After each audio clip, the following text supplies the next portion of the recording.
பாராளுமன்ற தொகுதி மேம்பாட்டு நிதியில் தென்சென்னை பாராளுமன்ற உறுப்பினர் மரியாதைக்குரிய சகோதரி தமிழச்சி தங்கபாண்டியன் அவர்களின் மேம்பாட்டு நிதியின் கீழ் இன்றைக்கு வேளச்சேரி சட்டமன்ற தொகுதிக்குட்பட்ட 2 இடங்களில் 2 மிக முக்கிய பணிகள் நிறைவேற்றப்பட்டு மக்களின் பயன்பாட்டிற்காக திறந்து வைக்கப்பட்டிருக்கிறது. ஒன்று, தரமணியில் மிக நீண்ட நாள் அந்த பகுதி மக்களின் கோரிக்கையாக இருந்த ஒரு புதிய பேருந்து நிறுத்தத்திற்கான நிழற்குடை வேண்டும் என்கின்ற கோரிக்கை 60 லட்சம் ரூபாய் செலவில் அந்த நிழற்குடை அமைத்து தற்போது திறந்து வைக்கப்பட்டிருக்கிறது.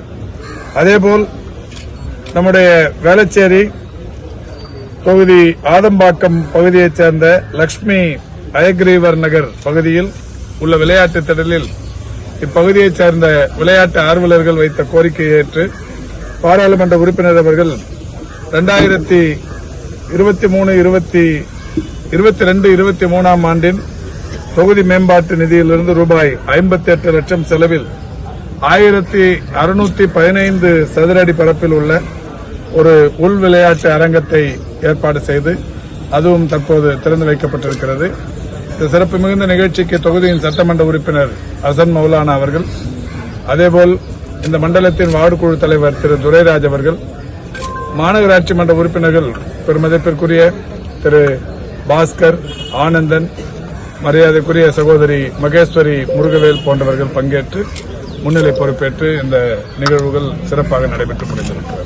சார், இப்போ சளி காய்ச்சல் சுகாதார சார்பில் என்ன மாதிரி நடவடிக்கைகள் எடுக்கப்பட்டது? இது வழக்கமாக இருக்கிற அந்த காய்ச்சல் பாதிப்புகள் தான் அதிகரித்து வருகிறது என்பது ஒன்றுமில்லை. வழக்கமாக வருகிற அந்த பாதிப்புகள் தான்.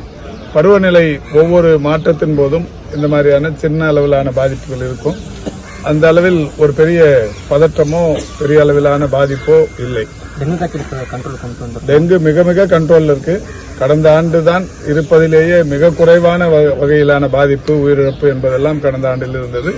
அதே மாதிரியான தொடர்ச்சி தான் ஜனவரி தொடங்கிய நாளிலிருந்தும் இருந்து கொண்டிருக்கிறது. தற்போது சபாநாயகர் திமுக உறுப்பினர் போல செயல்படுகிறார் என்று நேற்று அண்ணாமலை கூறியிருக்கிறார் பிரஸ் மீட்ல. இது எப்படி பாக்குறீங்க? நேற்று அண்ணாமலை பேட்டியை நீங்க பார்த்திருந்தாவே தெரியும். சபாநாயகர் சொல்லவே இல்லையா, ஆளுநர் தான் சொல்லியிருக்காரு.